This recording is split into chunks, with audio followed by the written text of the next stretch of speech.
नमस्कार विद्यार्थी मित्रांनो. एनलाइटन नाईट्स मध्ये आपल्या सर्वांचं पुन्हा एकदा स्वागत आहे.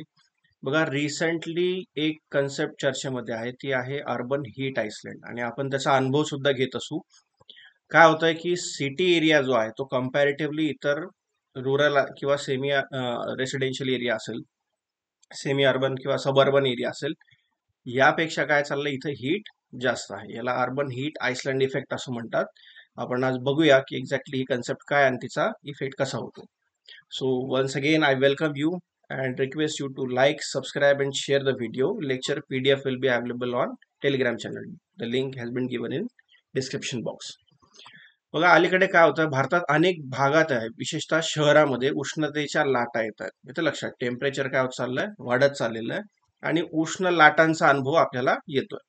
शहरी भागात ग्रामीण भागापेक्षा जास्त तापमान आहे. आता लक्षात ठेवा की शहरी भाग जो आहे तो जास्त काय होत चाललेला आहे, तापून राहिलेला आहे कम्पॅरेटिव्हली. रुरल एरिया जर लक्षात घेतला आपण किंवा सबअर्बन रेसिडेन्शियल एरिया घेतला, यापेक्षा काय होत चाललेलं आहे, सिटी एरिया जो आहे, सिटी सेंटर, या भागामध्ये काय होत चाललंय, टेम्परेचर जास्त होतं आणि यालाच काय म्हटलं जातं, अर्बन हीट आयलंड इफेक्ट असं संबोधलं जातं. ओके.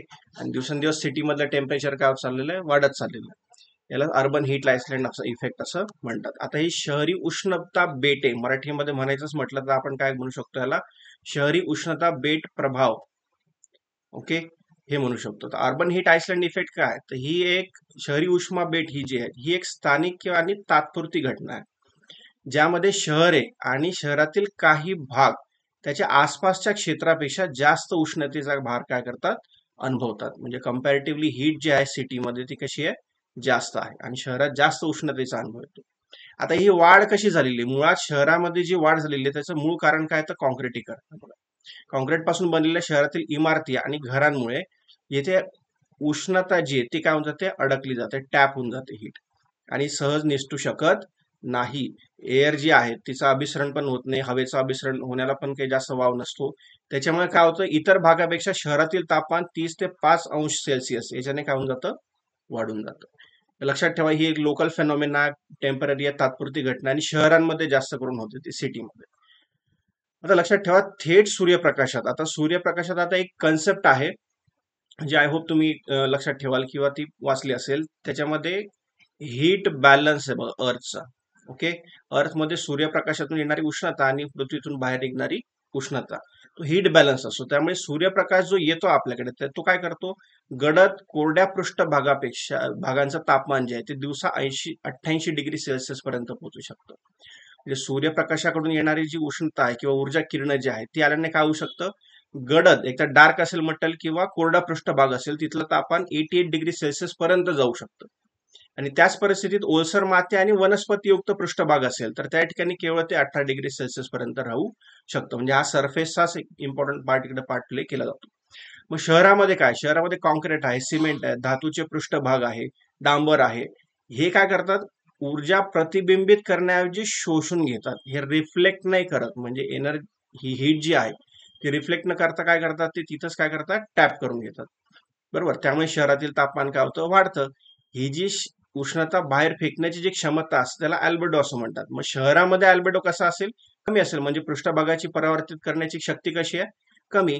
त्यामुळे इमारतींच्या पृष्ठभागाच्या क्षेत्रफळ जे आहेत त्याच्या वाढीमुळे काय होत चाललं, आता इमारती ज्या त्या वाढत चालल्या, दिवसेंदिवस काय होत चाललंय, कॉन्क्रिटीकरण वाढत चाललंय.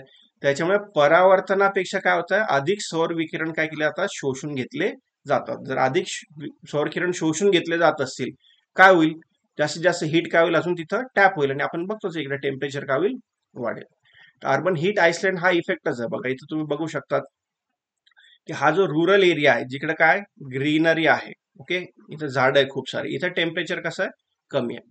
कम्पॅरेटिव्हली सबअर्बन एरिया आहे बघा, इथे थोडंफार ग्रीनरी असल्यामुळे टेम्परेचर इथे थोडं वाढ आहे पण थोडं कमी, बऱ्यापैकी ठीक आहे. कमर्शियल अँड सिटी एरिया जो आहे या एरियामध्ये बघा तुम्ही, इथं काय होतंय, टेम्परेचर मात्र सर्वात जास्त आहे.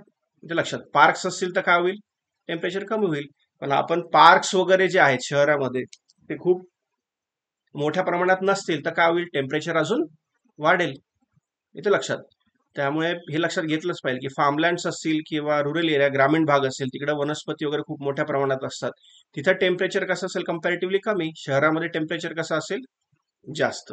हा तो इफेक्ट आहे. आता ग्रामीण भागापेक्षा शहरे अधिक उष्ण का आहेत हे लक्षात ठेवा. कम्पॅरेटिव्हली आपण आता जर लक्षात घेतलं तर हिरव्यागार परिसरामध्ये हिरव्या लक्षात ठेवा, हिरव्यागार परिसरांमध्ये हिरव्या नसलेल्या ठिकाणांपेक्षा कमी तापमान अनुभवले गेलेले आहे. म्हणजेच काय, जो ग्रामीण भाग असेल ज्या ठिकाणी हिरवळ आहे त्या ठिकाणी तापमान कसं असेल, कमी. आणि हिरव्या नसलेल्या म्हणजे शहरी भाग जो कॉन्क्रिटीकरण झालेलं आहे, डांबर वगैरे भरपूर साऱ्या मोठ्या प्रमाणात, तिथे टेम्परेचर कसं असेल, जास्त असेल. बाष्पोत्सर्जन, इव्हॅपोट्रान्सपिरेशन ही जी घटना आहे वनस्पतींमध्ये, ती तापमानाचं काय करतं, नियमन करतं. आणि हा जो बेनिफिट आहे तो कुठं भेटेल, हा ऑब्व्हियसली ग्रामीण भागामध्ये भेटेल. मग ग्रामीण भागामध्ये काय राहील, याच्यामुळे टेम्परेचर कंट्रोल करता येईल किंवा कमी राहील. शहरामध्ये ती सोय नाहीये. मग शहरी भागापेक्षा ग्रामीण भागात वृक्षारोपण, शेतजमिनी, जंगले, झाडे यांच्या रूपाने काय होतं, अधिक हिरवेगार आच्छादन लाभलेले आहे. त्यामुळे साहजिकच तिचं टेम्परेचर कसं राहील, कमी. आणि शहरी भागामध्ये काय, उंच इमारतींचे वारंवार बांधकाम, रस्ते, पार्किंगच्या जागा, फुटपाथ आणि सार्वजनिक वाहतूक जे आहेत, पब्लिक ट्रान्झिट आणि ट्रान्झिट लाईन, याच्यामुळे काय होतं, शहरी उष्णता बेटांच्या घटनांमध्ये काय होत चाललेला आहे, वेग आलेला आहे. शहरांमधील इमारती बहुधा काचा, वीट, सिमेंट, कॉन्क्रीटच्या बनलेल्या असतात बघा. त्याच्यामुळे हे सर्व जे ते काय कोणत्या रंगाचं आहे, गडद रंगाचं साहित्य. त्यामुळे अधिक काय करतात, उष्णता आकर्षित करतात आणि शोषून घेतात. म्हणून काय होईल, जो शहरी भाग असेल त्या शहरी भागाचा अल्बेडो जो आहे तो परावर्तित करण्याची क्षमता कशी आहे, कमी. कमी तर आहेच आहे, त्यातल्या त्यात काय करता, हे हीट काय करून राहिले, टॅप करतात. त्यामुळे काय होतं, शहरी भागामध्ये जे आहे तापमान जास्त आहे.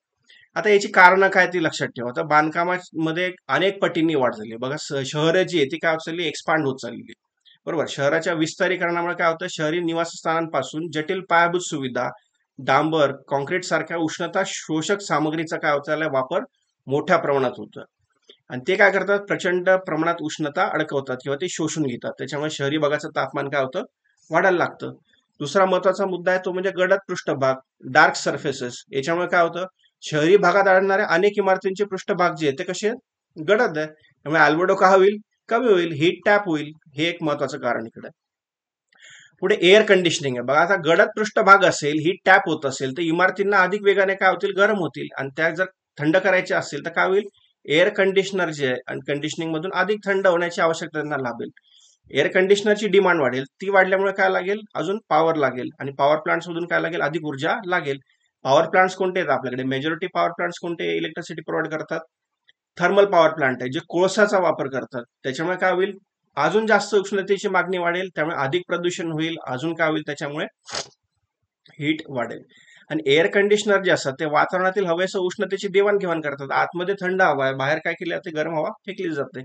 त्यामुळे स्थानिक भाग जो असतो तो काय होतो, अजून गरम होतो. त्यामुळे एक कॅस्केड इफेक्ट बघा, एक धबधबा परिणाम किंवा एका याच्यामुळे दुसऱ्या याच्यात फरक, दुसऱ्यामुळे पहिल्या याच्यात फरक.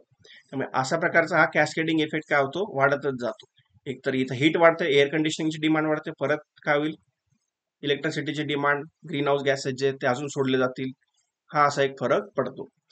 शहरी वास्तुकला सुद्धा ज्या आहेत त्या सुद्धा याला जबाबदार आहेत बघा. उंच इमारती अनेकदा अरुंद आणि अरुंद असते, त्यामुळे हवेचं अभिसरण जे आहे ते होऊच शकत नाही ना. हवा जी आहे तिचं अभिसरण झालं पाहिजे, ते होत नाही, त्याला अडथळा येतो. त्यामुळे नैसर्गिकरित्या थंड होण्याचं जे प्रमाण असतं ते सुद्धा काय होतं, इथं होत नाही. त्यामुळे याला काय म्हणतात, अर्बन कॅनियन इफेक्ट असं म्हणतात. यामुळे काय होत असतं, हे अभिसरण सुद्धा होत नाही, हवा हीट काय होते, इथंच टॅप होऊन जाते, हवेची सुद्धा हालचाल होत नाही. त्यामुळे प्रॉब्लेम क्रिएट होतात. प्लस वाहतूक व्यवस्थेची गरज. आता वाहतूक व्यवस्थेमुळे काय होतं, इथं जीवाश्म इंधन जे आहेत ते बिनदिक्कतपणे वापरले जातात. जीवाश्म इंधन वाढल्यामुळे काय होतं, इथं पोल्युशन तर वाढणारच आहे. त्याच्यामुळे सुद्धा काय होतं, शहरी भागामध्ये उबदारपणा वाढ होत असतो. झाडे आणि हिरव्या भागांचा अभाव यामुळे काय होतं, बाष्पीभवन, सावली भेटणे किंवा कार्बन डायऑक्साईड काढून टाकणे असे प्रकार इकडे होत नाही, त्याला अडथळे येतात. त्याच्यामुळे काय होतं, परिणामी अजून इथं हीट काय होते, टॅप व्हायला लागते. ठीक आहे. आता याचे परिणाम काय होतात हे लक्षात ठेवा. म्हणजे इमारतींच्या या उष्णता बेट प्रभावामुळे काय होतं, इमारतींमध्ये थंडपणासाठी ऊर्जेचा वापर वाढतो.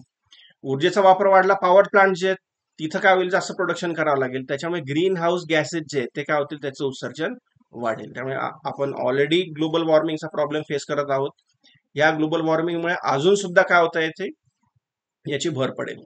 शहरी भागात वाढलेले तापमान उष्णतेशी संबंधित आजारांना सुद्धा काय करू शकतं, कारणीभूत ठरू शकतं. म्हणजे विद्यमान आरोग्य स्थिती काय होऊ शकते, त्याच्यामुळे ढासळू शकते. तिच्यामध्ये आरोग्य स्थिती जी आहे तिच्यामध्ये पण प्रतिकूल परिणाम वाढू शकतात.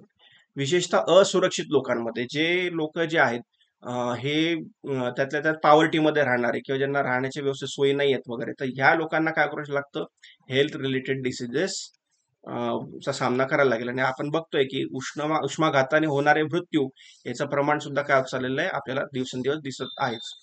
पुढे खराब हवेची गुणवत्तेमध्ये योगदान देऊ शकते. बघा, हवेची गुणवत्ता काय होऊ शकते, याच्याने खराब होऊ शकते, कारण उच्च तापमानामुळे जमिनीतील ओझोन आणि इतर वायू प्रदूषकांची निर्मिती काय होईल, वाढेल. त्यामुळे काय होईल, हवेची गुणवत्ता वाढेल, परत त्याचा हेल्थ रिलेटेड इश्यू आहेच आहे. प्लस यामुळे काय होईल, स्थानिक परिसंस्था ज्या आहेत त्याच्यामध्ये व्यत्यय येईल, वनस्पती जीवजंतू यांच्यावर काय होऊ शकतो, याच्यामुळे परिणाम होऊ शकतो, आणि नैसर्गिक अधिवास सुद्धा जे आहेत ते सुद्धा बदलू शकतात. हे सर्व वाईट परिणाम याचे होऊ शकतात. काय उपाय करता येईल बरं याच्यासाठी, एक तर अर्बन प्लॅनिंग आहे. बघा, शहराचं नियोजन हे व्यवस्थित करावं लागेल. हिरव्यागार जागा, उद्याने, झाडे शहरी नियोजनात समाविष्ट केल्याने सावली तर देतील, आणि नैसर्गिक थंडपणा जो आहे त्याला सुद्धा काय करता येईल, प्रोत्साहन देता येईल, आणि अर्बन हीट आयसलँड इफेक्ट किंवा आयलँड इफेक्ट जो आहे तो सुद्धा काय करता येईल, कमी करता येईल. थंड छप्पर आणि फुटपाथ जे, आता थंड छप्पर जे आहेत, आपले जे घराचे छप्पर जे असतात त्याला जर प्रॉपर कलर वगैरे केले, व्हाईट कलर वगैरे केलं, किंवा फुटपाथ जे त्याला सुद्धा चांगलं मटेरियल वापरलं जे हिट ऍब्सॉर्बिंग नसेल, तर ते काय करतील, सूर्यप्रकाश शोषून घेण्याऐवजी काय करतील, परावर्तित करतील, आणि शरीर उष्णता शोषण्याचं प्रमाण सुद्धा काय होईल, कमी होईल. एक, हिरवळीमध्ये वाढ करायची, घराच्या भिंती ज्या आहेत त्याच्यात सुद्धा जर का कलर वगैरे त्याच्यामध्ये मटेरियल जर व्यवस्थित वापरला आपण, तर काय होईल, तापमान कमी होण्यास आणि हवेची गुणवत्ता सुधारण्यास मदत होऊ शकते. ठीक आहे. पुढे जर लक्षात घेतलं आपण, त्याच्यामध्ये अजून आहे ऊर्जा कार्यक्षम इमारती. एनर्जी एफिशियंट जर काय बिल्डिंगचे डिझाईनच असे तयार केले की जे नॅचरली थोडासा थंडपणा आणू शकतील, प्लस थंड साहित्य जे ते जर का आपण बांधकाम साहित्याचा वापर केला, तर काय होईल, ज्या बिल्डिंगचे जे स्ट्रक्चर असेल त्या संरचनेमधून उष्णता उत्सर्जन जे आहे ते वाढेल, किंवा उष्णता जी आहे ती उष्णतेचा व्यवस्थित वापर करता येईल, आणि इथून हीट टॅपिंग करण्यापेक्षा काय होईल, ती हीट बाहेर सोडली जाऊ शकते, आणि एनर्जी एफिशियंट बिल्डिंग ज्या आहेत त्या सुद्धा तयार करता येऊ शकतात. वाहतुकीचे नियोजन करता येईल. बघा, पब्लिक ट्रान्सपोर्ट जे ते जर वाढवलं आपण, तर कम्पॅरेटिव्हली ज्या जास्त गाड्या चालणार आहेत त्याचं प्रमाण थोडंसं कमी होऊ शकतं. सायकल चालवणे किंवा चालणे याला प्रोत्साहन देणं गरजेचं आहे. त्याच्यामुळे काय होईल, उष्णतेचं उत्सर्जन जे आहे, हे जर लक्षात घेतलं आपण, तर ते याचा प्रॉब्लेम आपल्याला ठीक करता येऊ शकतो. Okay, so thanks a lot. Thank you.